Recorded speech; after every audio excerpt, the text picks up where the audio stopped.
Yeah, Albany State University. This is a good one. Raccoon. This is putting the raccoons on notice on this one. Putting the raccoons on notice on this one. What happened? Albany's.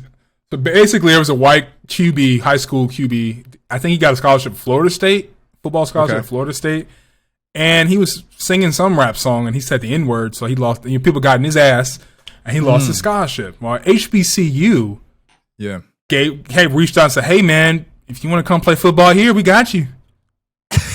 What do you think about this? I mean, when you sent me this, I thought that was like, I thought this was cooning at the high degree. You don't see any other group or community.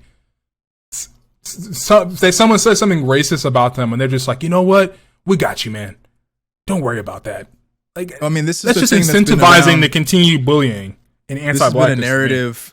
This has been a narrative amongst our community for the longest period of time, bro. It's the Malcolm X versus Martin Luther King stance. It's the same. And Martin Luther King one is not even fair because Martin Luther King changed his stance many years later. It's just in the schools, they give you the sanitized, like, he was just a go along to get alonger. He was all about peace. He just wanted integration. But nobody talks about the burning house speech where he talks about how he fears he may have integrated his people. They don't talk about the radicalization. House.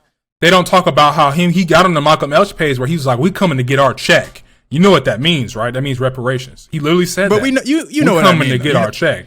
You know what I mean? It's about, like, do you want to be forgiving? Do you want to be forgiving? We were talking about Black Panther too. It's that same thing. Like, do you want to be forgiving, or do you want to try to hold your ground, stand your ground, and be fucking for your people? Like, in this case, they decided to be forgiving, and it's just that same age-old debate about Black people always trying to be the first one to forgive. Or be they call it, or to be a mule. They want to fight for everybody else, but won't fight for themselves. And everybody else doesn't want to give them the same love. This man doesn't, why would this man even want to go to this school for one? If he is a racist. He's probably getting a nice scholarship. I don't know if the boy is racist. I don't want to say that the boy is racist. I don't know if he's racist, but he made a mistake. He needs to be held accountable for it. That's not up to us to be like, all right, we're going to reach out with the olive branch. Literally all you have to do. Let's bring this man over here. Yeah, there's no reason. Literally all you have to do is just keep your mouth closed and keep it pushing. A lot of black folks want to they always want to be one of mules. They call them like political mules too, like where it's just like, you want to fight for all these other groups. And a lot of these other groups are anti-black. So I don't want to get too deep into that, but I'm just kind of like, bro, just mind your own business. That's it. That's all we got to do. Let everybody else, let the chips fall where they're going to fall. Position ourselves to be okay.